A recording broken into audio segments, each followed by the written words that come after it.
Finally, the first great horror movie of 2020 is here, baby!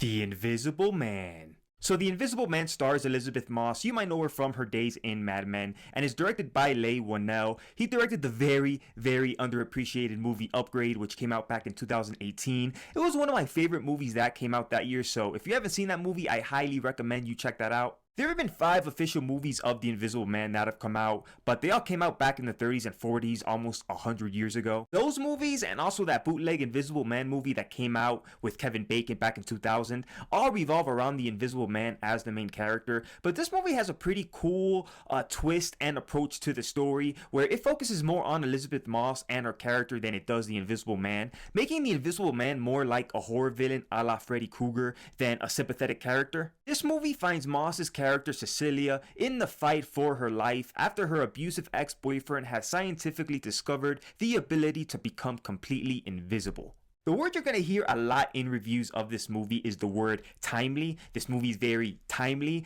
and as cliche as that analysis is going to be, I can't say I don't agree with that assessment. If you look all over the news, it's no secret that there is a lot of violence being done towards women nowadays, and most of that violence is done by men. Just gotta be honest. It is what it is, and us guys need to be called out on it. I know this is a movie review, not NPR, but this is an issue that's going on all over the world, not just the United States. And this movie definitely touches strongly on the topic of abuse, and it does so without feeling preachy or formulaic or cliche. Big shout out to Elizabeth Moss. If you're a movie nerd like me, you already know who she is. But if you're a casual movie fan, you probably would only remember her from being in Mad Men. This is the kind of movie that won't win her an Oscar, but it's the kind of movie that's gonna make her a star to the casual viewing audience. She really does a good job here capturing the psychological effects of abuse, and you see how it affects her character throughout the movie, as she's pretty much in it alone because absolutely no one believes she's being haunted by this invisible guy. The guy who actually plays the Invisible Man, his name is Oliver Jackson Cohen.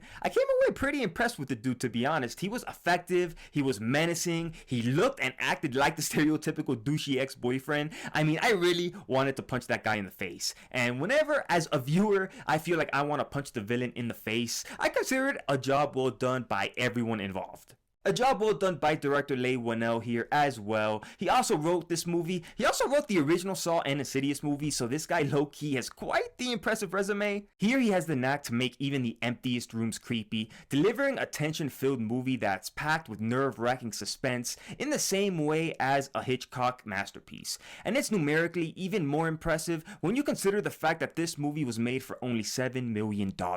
That's like 50 Star Wars movies. I'm just gonna let the cat right out of the bag here, guys. This is my favorite movie so far this year, easily, of 2020. I mean, I had to pee about halfway through this movie. I guess the cold zeros just ran right through me, but I had to stay till the movie ended. I really hope that drives home how much I love this movie, guys. I'm gonna give this movie an A+. It's a must-see that I wouldn't hesitate to recommend to anyone, and it's gonna be huge when it opens up for Blumhouse on Friday.